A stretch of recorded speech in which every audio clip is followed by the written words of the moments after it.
시각장애인들이 참 많이 불편한 것 같아요. 물론 청각장애나 다른 장애도 많이 힘듭니다만 보지 못한다. 우리가 정보로 눈을 통해서 많이 얻는데 이게 보지 못한다는 게 참 답답하고 불편한 것 같아요. 선천적인, 후천적인 장애도 참 요즘 현대의학으로도 고치기가 어렵거든요. 예를 들면 뭐 질병이나 사고로 눈이 다쳐서 안 보이는 분들을 고쳐내는 것도 현대의학으로 참 어렵습니다. 후천적으로. 그런데 선천적으로 아예 태어날 때부터 보지 못하라는 것은 지금의 의학으로도 참 고치기가 어려운 분야인 것은 틀림없어요. 근데 오늘 예수님께서 이 선천적으로, 그러니까 날 때부터라는 것은 선천적이라는 얘기죠. 그 맹인을 고쳐주는 사건이 있는데 그것이 뭐와 연관이 되냐면 이 타이밍이 바로 8장에 있는 나오는 얘기와 연관이 돼요. 이때가 초막절이고 초막절의 그 여러 가지 행사 중에 하나가 이방인의 뜰, 여인의 뜰인가요? 거기다가 등대 4개를 설쳐놓고 4개의 등대 위에다가 불을 밤에 밝히는 일을 한 거예요. 그게 초막절이에요. 그게 뭘 상징하냐면은 이스라엘 백성들이 광야에 있어요. 초막절 자체가 광야를 경험하게 하는 거거든요. 재현하고 왜 일부러 초막 풀집에서 지내는 것은 우리가 이렇게 조상들이 어렵게 지내는 가운데 하나님이 인도했다는 걸 기억하기 위해서. 그래서 그 불 4개를 밝히는 이렇게 2개, 4개를 밝히는 거는 하나님이 광야에서 자기 조상들을 불기둥으로 인도해 주셨듯이 저희들의 삶도 인도하여 주십시오라고 하는 것을 기억하기 위해서 그 불을 세웠던 거예요. 이 횃대 같이 세운 거죠.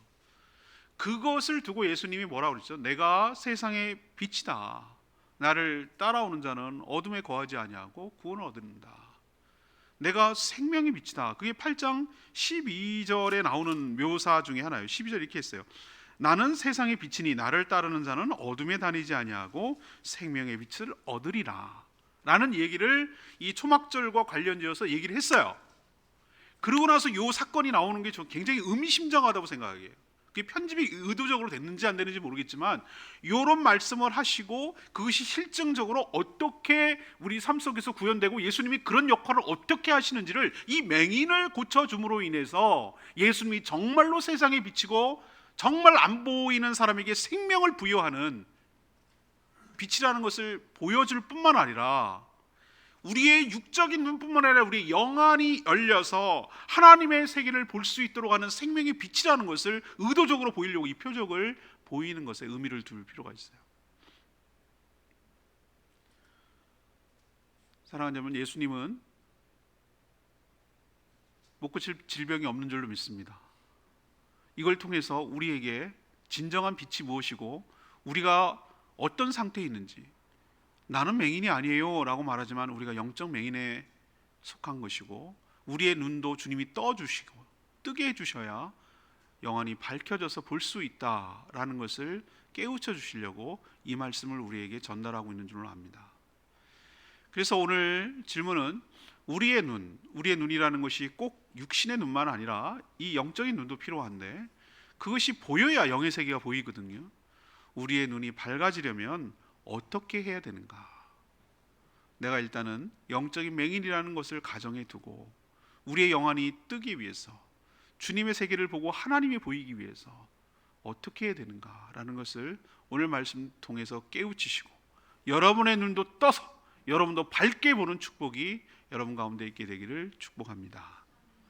먼저 첫 번째는 인과 응보를 넘어선 새로운 관점이 필요해요. 새로운 시각이 필요하다는 뜻이에요.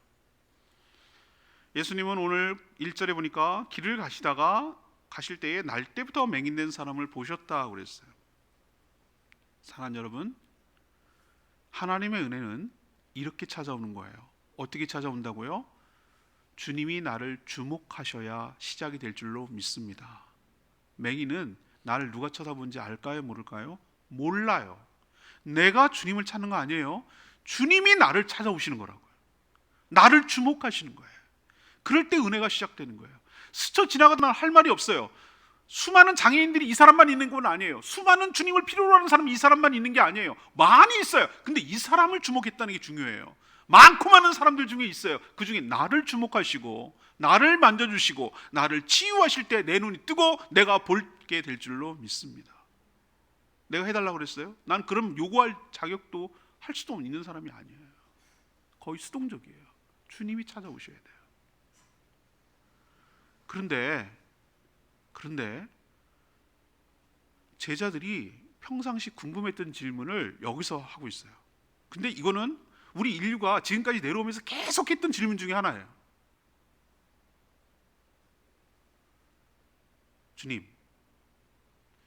이 사람이 이렇게 저렇게 맹인으로 태어난 것이 누구의 죄 때문입니까? 부모가 잘못해서 저렇습니까? 부모가 지은 죄가 많아서 저렇습니까? 아니면 저 사람 잘못 때문입니까? 궁금한 거예요. 이 질문 속에는 뭐가 전제가 깔려 있죠? 뿌리 깊은 고정관념이 깔려 있어요. 이 질문 자체가 뭘 전제로 하는 거냐면은 인과응보 사상을 전제로 하고 있는 거예요. 어떤 지금 고통스럽고 힘들고 불행하고 장애가 있고 여러 가지 어려운 것은 그 결과는 원인이 분명히 있는데 그 원인은 죄 때문이다. 죄를 지은 만큼 그 고통도 가중되는 거다. 이만큼 죄를 지으면 이만큼 죄에 대한 결과로 저렇게 장애이든지 뭐든지 고통을 받는 거다. 이런 사고방식이 꽉 깔려서 이런 질문을 하는 거예요. 근데 단지 궁금했던 거는 부모의 죄가 더 크냐, 그 사람의 죄가 더 크냐, 그게 궁금한 거예요. 그러나 변하지 없는 사실은 저렇게 고통과 어려움과 불행과 여러 가지 어려움은 뭔가 죄를 졌기 때문이야 라는 것은 변함이 없어요. 단지 누구의 죄가 크냐고 궁금했을 것뿐이에요. 이렇게 주장한 사람들이 제자들만 그랬습니까? 구약에는 없었습니까? 구약의 대표적인 사람들이 있는 거. 우리가 욥기를 묵상했습니다만 욥기에서 나오는 욥의 친구들, 위로하러 왔다가 욥을 오히려 박박 긁어놓고 가는 친구들, 그 사람들이 이 주장하지 않았어요? 딱 맞죠? 처음에 어이구 할 말을 잃었어. 욥기에 나오잖아요. 우리 묵상에서 알잖아요. 무슨 기가 막혀가지고 말이 안 나오는 거, 말이. 그래갖고 조심스럽게 말을 떼는데 뭐라고 하냐면 자기 딴에는 굉장히 논리적이에요. 야, 괜히 네가 이렇게 어려운 일 당했겠냐, 잘 생각해봐라, 하나님 앞에 뭐 잘못한 게 있을 거다, 하나님께 회개해라, 뭐 해라, 이렇게 자꾸 몰아가는 거예요. 그들 전제는 뭐냐, 네가 뭐 잘못한 게 있기 때문에 이런 어려운 결과를 당한 거다라는 뿌리 깊은 고정관념이 있어요. 욥의 친구들만 그렇게 고정관념이 있습니까? 제자들만 그렇습니까? 아니요. 우리도 모르는 사이에 우리 가운데 여기 안에 들어있어. 권선징악, 인과응보, 이것이 아주 쫙 깔려 있어요. 불교의 영향을 받고 뭐 여러 가지 영향을 받아가지고 뭔가 안 좋은 것은 원인이 있고 원인에 대한 결과가 그런 것이다라고 하는 이런 깊은 것이 있어요. 여러분, 오늘 말씀을 통해서 주님께서 눈을 떠주는 새로운 시각을 갖게 되기를 원합니다. 그 굴레에서, 인과응보라는 그 굴레에서 헤어나지 못하고 맨날 이런 시각으로 사물과 사람과 모든 상황을 바라보는 그런 패턴에서 깨버리고 그런 시각을 깨버리고 뛰쳐나오고 새롭게 눈을 떠서 새롭게 바라볼 수 있는 눈이 열리게 되기를 간절히 바랍니다. 정말 그럴까요? 이 말이 맞습니까? 어떤 면에서는 맞고 어떤 면에서는 틀려요.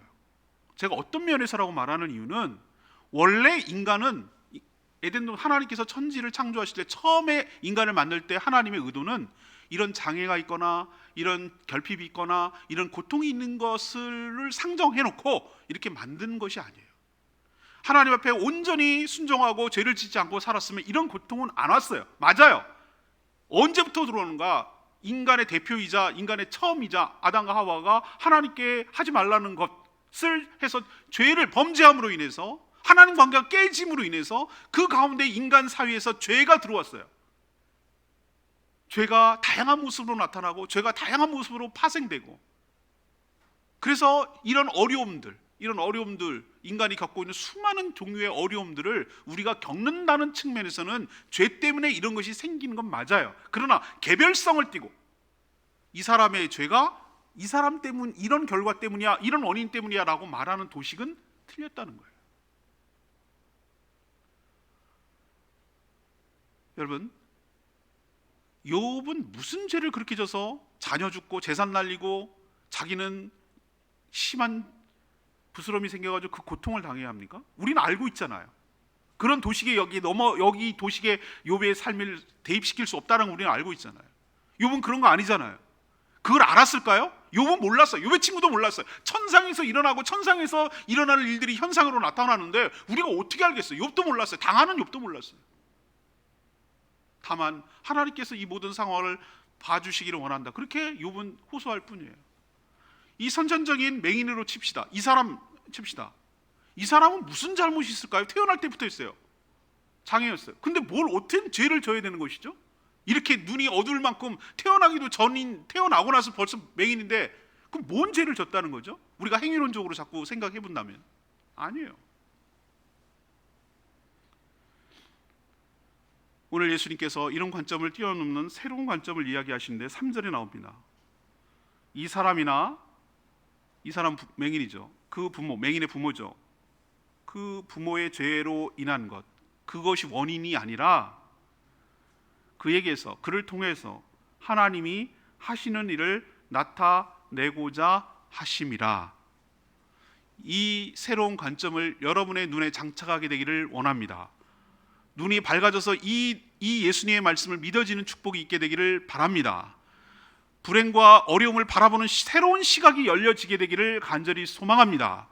누구 죄 때문에 탓하지 마시고 누구 원망하지 마시고 그 일을 통해서 하나님의 일을 행하실 일을 기대하고 소망을 갖는 저와 여러분 되기를 소망합니다. 우리도 어떤 불행과 어려움을 보면은 자기에게 어려움이 생기면은 무슨 생각이 버뜩 드느냐 하면은 내가 뭘 잘못해서 이렇지? 하고 자기를 자책하고 자기를 원망하고 그렇게 늘 죄책감 가운데 살아가는 사람이 있어요. 아니라는 거예요. 또 시각을 밖으로 돌려서 어떤 사람의 불행을 보면은 우리 너무나 쉽게 뭔 죄를 많이 저렇게 졌기 때문에 저렇게 어려움이 있고 저렇게 불행하게 살고 저런 장애가 있고 이렇게 말하는 것도 조심스럽게 해야 된다는 거예요. 예수님 말에 의하면 그 앞뒤가 다 틀렸다는 거예요. 나를 바라보는 것, 내가 무슨 죄를 져서 자책감을 갖고 내가 한탄하고 평생 동안 괴로워하면서 힘들어하는 것도 틀린 관점이고, 남이 어려움과 힘든 것을 보고 뭔 죄 때문에 졌다고 저렇게 함부로 판단하고 정죄하는 것도 잘못된 시각이고, 그 일을 통해서 하나님이 하실 일들을 기대할 때 놀라운 역사가 일어나게 될 줄로 믿습니다. 그러나 주의 일을 나타내기 위해서는 전제가 있어요. 앞에 제가 서두에 말씀드렸듯이 그 문제가, 그 불행이, 그 어려움이 주님의 손에 닿아야 될 줄로 믿습니다. 그럴 때 주님의 일이 나타나는 거예요. 모든 불행과 모든 어려움이 그냥 저절로 하나님의 일을 나타내는 것은 아니에요. 그 문제가 주님 손에 닿을 때, 주님이 주목하실 때, 주님이 만질 때, 주님이 역사할 때 그 문제를 통해 하나님이 드러나게 되실 줄로 믿습니다. 하나님은 그것을 통해서 하나님이 증거되고 하나님이 높아지고 하나님께 영광을 돌리기 위한 소재로 사용하시고 하나님의 살아계심, 하나님의 선하심, 하나님의 능력이 많으심을 드러내는 소재로 사용하게 될 줄로 믿습니다. 여러분도 그렇게 바라봐야 되는 거예요. 누구 탓하지 말고 원망하지 말고 저주하지 말고 이 일을 통해서 행하실 하나님을 바라보고 하나님 손에 닿을 때, 주님 손에 역사할 때 그것을 통해서 역전되고 달라져서 하나님의 살아계심이 온전히 드러나게 될 줄로 믿습니다. 이 새로운 시각이 필요하다는 거예요. 두 번째는 할 수 있을 때 하나님의 일을 감당해야 된다는 거예요. 이것도 새로운 시각이에요. 여러분이 행할 수 있는 시각, 행할 수 있는 때가 영원하지 않다라는 걸 지금 가르쳐 주는 거예요. 내가 영원히 천년만년 살 것 같아요? 지금은 그렇게 느껴져요. 젊을 때는. 아니요. 때가 있다는 거예요. 다 때가 있다는 거예요. 하고 싶어도 하지 못할 때가 있다는 거예요. 할 때 해야 된다는 거예요. 때를 잘 분별하는 얘기예요. 예수님께서는 자기 스스로 행한 일이 없다고 말씀하셨어요. 제가 요한복음을 지금 부임해서 세 번째 강해 설교를 하고 있는데 볼 때마다 다른 것이 하나님의 말씀이 살아계시기 때문인 줄 믿습니다. 할 때마다 말씀이 달라지는 이유는 그때그때마다 주어져야 될 상황이 달라지고 대상이 달라지고 성령께서 역사하시기 때문에 다 다른 거예요. 이번에 요한복음을 묵상하면서 느껴지는 바, 하나님을 경험하는 사람은 공부해서 그런지 몰라도 예수님은 철저하게 하나님의 뜻에 부합하게 살았구나, 철저하게 하나님의 뜻에 순종하고 살았구나라는 게 더 극명하고 더 분명하게 드러나는 거예요. 예수님이 어떤 기준을 갖고 살았는가, 하나님이 일하는 거 보고 자기도 했어요. 자기가 먼저 하지 않았어요. 그걸 어떻게 하는가? 하나님 일이 뭔가? 여러분 6장 38절에서 40절까지 말씀 보세요. 예수님이 하신 말씀이에요. 6장 38에서 40절까지. 내가 하늘에서 내려온 것은 내 뜻을 행하려 함이 아니요 나를 보내신 이의 뜻을 행하려 함이니라. 예수님이 하신 말. 이건 누구죠? 나를 보내신 이가 누구예요? 하나님이시잖아. 하나님. 나를 보내신 이의 뜻은, 하나님의 뜻은 내게 주신 자, 그러니까 예수님께 붙여주신 자, 구원받기로 작정된 자 중에 내가 한 명도 잃어버리지 아니하고 마지막 날에 다시 살리는 이것이니라. 구원이죠. 내 아버지의 뜻은 아들을 보고 믿는 자마다 영생을 얻는 이것이니 마지막 날에는 내가 이를 다시 살리리라 하시니라. 아멘입니까? 이게 자신을 보낸 하나님의 뜻이라고 명확하게 알고 있었어요. 생명을 구하고 구한 생명이 풍성하게 살 수 있도록.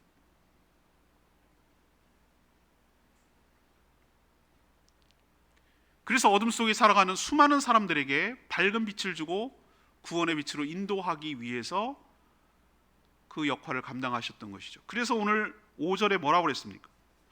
내가 세상에 있는 동안에는 뭐라고요? 세상의 빛이라고 하셨어요.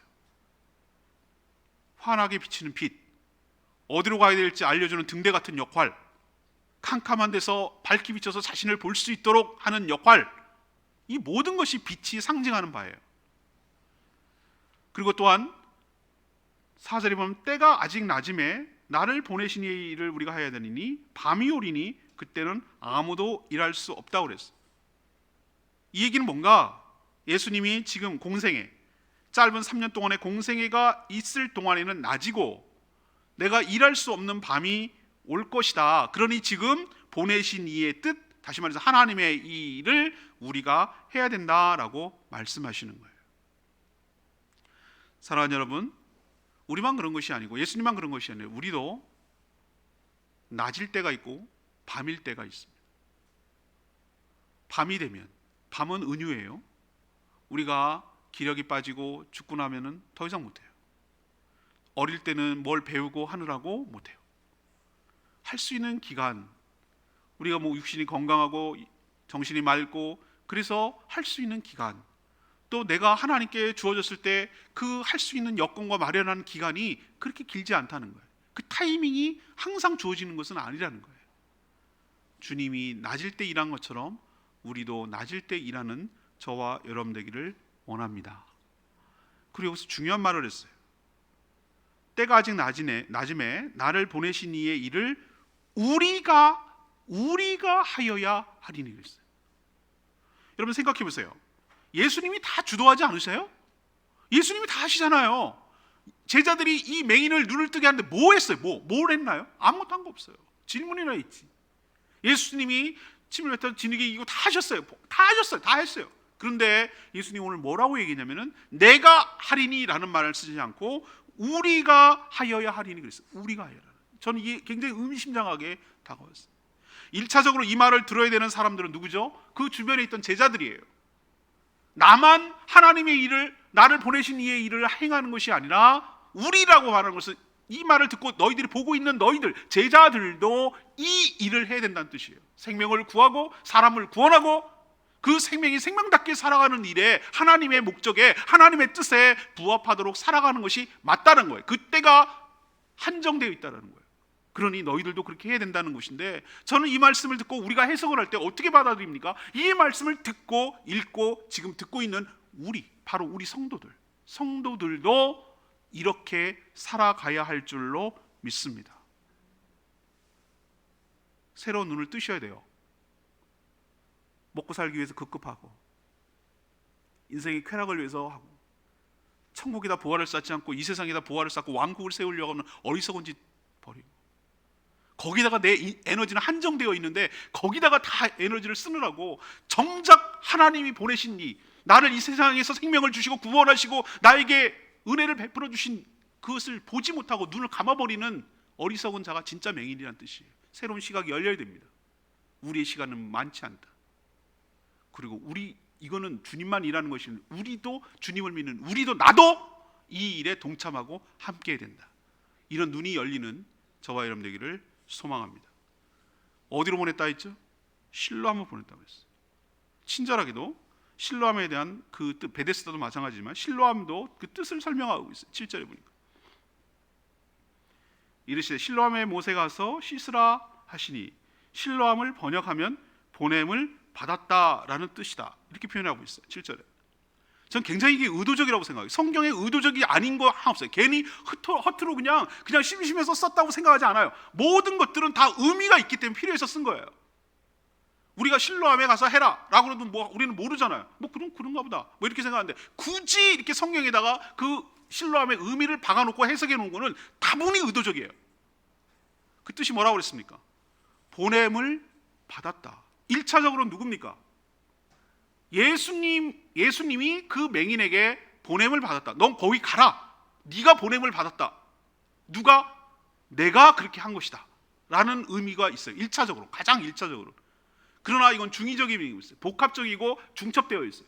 그 더 큰 뜻은 뭐죠? 하나님께서 자기 아들 예수 그리스도를 이 일을 위해서 보냄을 받았다, 보냈다라는 의미가 있고, 3차적으로는 예수님의 제자들, 나도 너희를 이 일을 위해서 보내니 너희도 가서 이 일을 해라 라는 의미가 있고, 궁극적으로 이 이야기를 듣고 이 말씀을 듣고 묵상하는 우리에게도 너희가 이 일을 위해서 보냄을 받았으니 고침받고 너희들도 고치는 일에, 생명을 살리는 일에, 영적인 맹인인 사람들의 눈을 뜨게 하는 일에 너희도 헌신하고 쓰임받고 살라는 뜻인 줄로 믿습니다. 이게 가치 있는 삶이라는 거예요. 이게 주님이 하시는 일이고, 주님이 하신 일을 보여줬으니 너희도 주님이 하는 일을 보고 따라서 동참하라는 뜻이에요. 이게 가치 있는 삶이라고.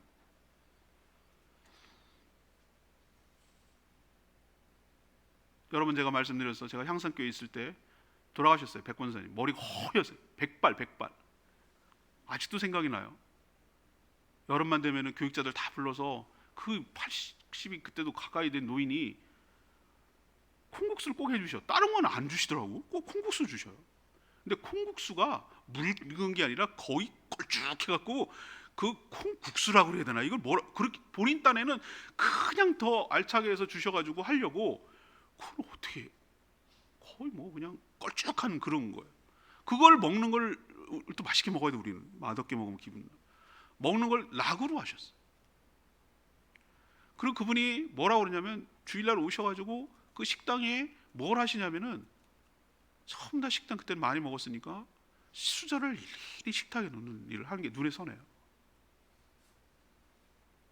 토요일날은 뭐 하시나? 그 연세 드신 분들 다 모여가지고, 그때는 주보가 3,000장이 넘어야 되니까 주보에 또 간지가 엄청 많아요. 간지가 알죠? 신문 간지 끼듯이 무슨 광고 큰 게니까 여러 가지 행사가 많아서 그 안에 하다못해 주일 헌금 봉투가 거기 들어가 있으니까 그거를 끼워 넣는 일들을 누가 할 거냐고. 누가 손이 가야 되는데 그거는 많이 힘들지 않아도 그렇게 해야 된다는 거예요. 그러니까 그 일들을 어르신들이 하더라고요. 그래서 내가 힘들지 않으세요 권사님? 내가 그랬더니 뭐라고 하시냐면, 이런 얘기, 아이고 이렇게 내가 나이 먹어서도 이런 일을 할 수 있는 일이 난 너무 감사하다. 그래서 그 콩국수 주시면서 한 말이 아직도 생각나요. 이런 얘기 하시더라고. 내가 진작 젊었을 때부터 예수 그리스도를 믿고 예수 그리스도를 알고 주님께 헌신되어서 살았다면 지금 내가 하나도 후회되는 거 없대요.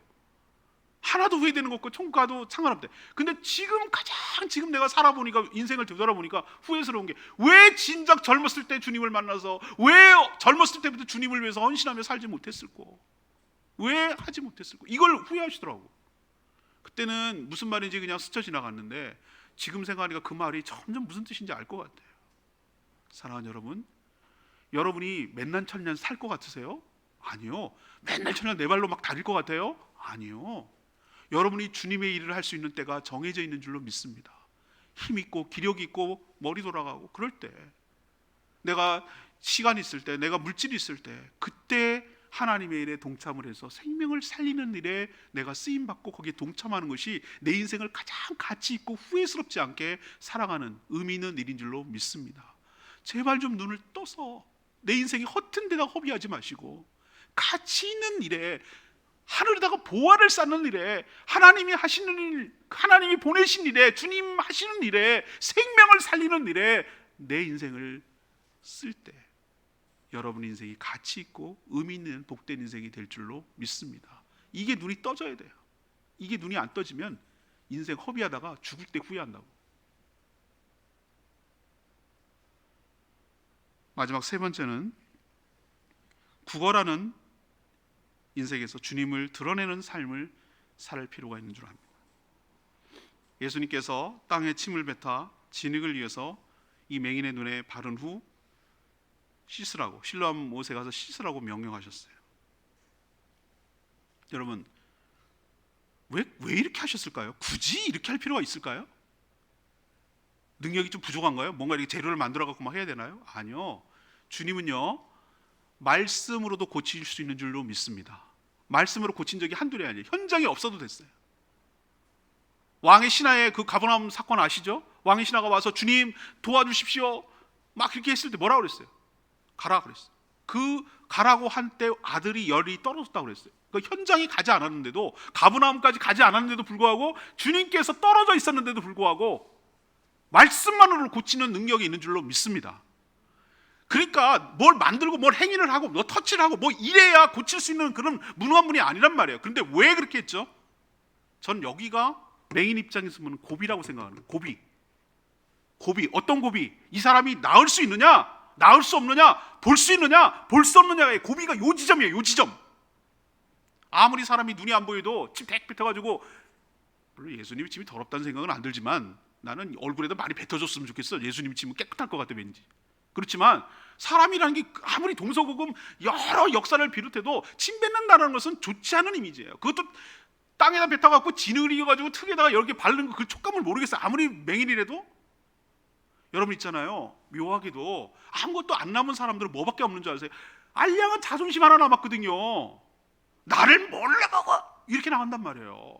내가 안 보인다고 말이야, 나는 이렇게까지 무시할 수 있나? 막 이렇게 나가는 게 사람이에요. 대부분 보면 그렇더라고. 까칠하게 세워가지고 정말 아무것도 없으니까 그 자존심 하나로 버티면 살아가는 사람들이 한둘이 아니에요. 이게 뭐 하는 거야? 이렇게 나가지 않겠어요? 맹인이? 내가 안 보인다고 지금 제 인생 갖고 장난치십니까? 절 놀리십니까? 절 모욕하시는 겁니까? 아니 어떻게 침 뱉어가지고 내 얼굴에다 이렇게 할 수 있습니까? 여기가 고비라고 말씀드린 이유는 그런 이유 때문에 이 사람이 반발을 하고 불순종하고 에이 그러면서 했다 그러면 이 사람은 평생 동안 맹인으로 살다가, 평생 동안 그렇게 고통받다가, 영적으로도 맹인으로 살다가 불쌍하게 죽을 인생이라. 사랑하는 여러분, 여기가 우리 인생에도 고비가 찾아올 줄로 믿습니다. 날 뭘로 보고? 이 자존심 내려놓으셔야 돼요. 겸손하게 주님이 뭐라고 하시든 어떤 조치를 취하시든 주님의 하시는 모든 것들은 이유가 있을 것이고 선하시고 나를 위한 것이고, 내가 믿음으로 순종할 때 놀라운 역사가 일어날 줄로 믿고 토달지 마시고 이해와 납득을 하지 마시고 믿음으로 내가 이해되고 납득돼서 설득당해서 하는 것이 아니라 저분을 신뢰함으로, 저분을 믿음으로, 더한 것도 나에게 해도 믿음으로 순종할 때 놀라운 역사가 일어나게 될 줄로 믿습니다. 저는 이걸 보시려고 이렇게 했다고 생각하는 사람이에요.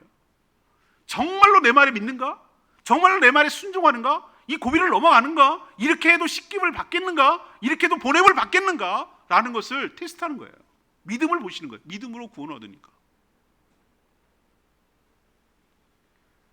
그리고 그 맹인에게 느끼잖아요. 볼 수는 없지만 느끼잖아요. 촉각이 오잖아요.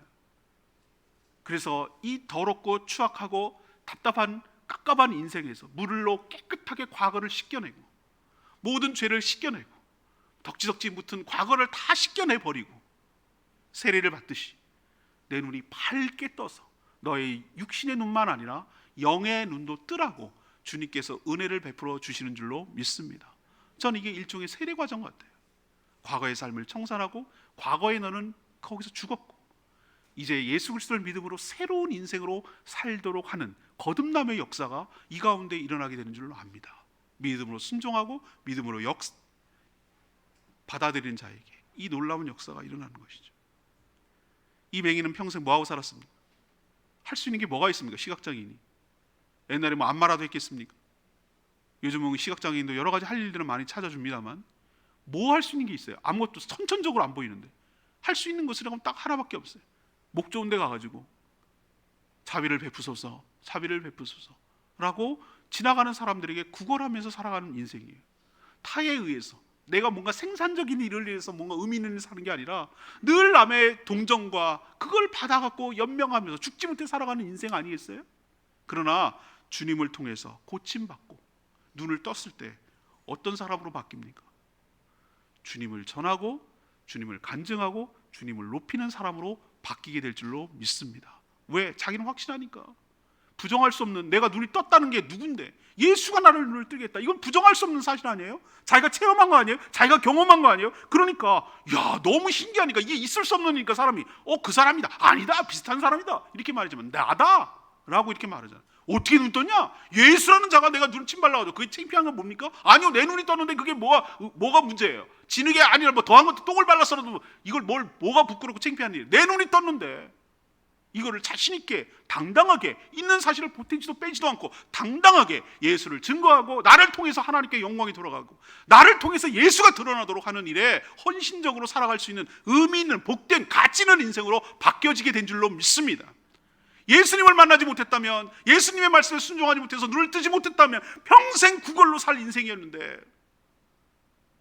예수를 증거하고 하나님께 영광 돌리는 복된 인생으로 살아가는 자로 바뀌었습니다. 이게 축복입니다. 이게 바로 새로운 눈을 뜨게 하라고 우리에게 촉구하고 도전하고 있는 말씀이에요. 사랑하는 여러분, 이 사람이 눈만 뜬 줄 아세요? 내일 모레 묵상하기입니다만 9장 35절 가보세요. 예수님이 애프터 서비스를 하는 거예요. 그 사람이 출교당했다는 얘기 듣고 예수님 찾아가요. 35절에 네가 날 믿냐? 내가 믿기를 원합니다, 주님. 37절에 예수님 뭐라고 그랬어요? 네가 지금 보고 있다, 너랑 말하고 있는 사람이 봐도 그다 라고 말했어요. 여기서 그는 메시아 그리스도를 말하는 거예요. 그러다 38절에 주여 주여 내가 믿나이다 하면서 절하는 놀라운 역사가 일어난 줄로 압니다. 그 사람이 전에는 뭐라고 그랬습니까? 그 사람, 선지자, 그 변화는 호칭이 달라져요. 처음에는 그냥 랍비요, 선생이요, 또는 그 사람, 그 예수라는 자 이렇게 얘기했으나 예수님이 눈을 떠서 눈 뜬 상태로 주님을 바라보니 주님을 누구라고 믿냐면 그리스도, 하나님 보낸 메시아라고 믿고 그에게 절함으로 관계가 형성돼, 내가 주님이시고 나는 거기에 따른 종이라는 관계가 형성돼서 육의 눈만 뜬 것이 아니라 영의 눈도 떠서 구원의 은혜를 받는, 주님을 믿고 주님을 영접해서 영으로도 눈을 떠서 구원받는 놀라운 은혜를 받게 된 줄로 믿습니다. 오늘 말씀을 결론 내리면 이것입니다.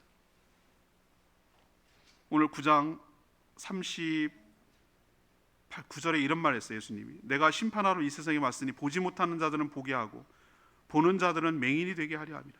이 역설, 아이러니를 어떻게 설명하겠어요?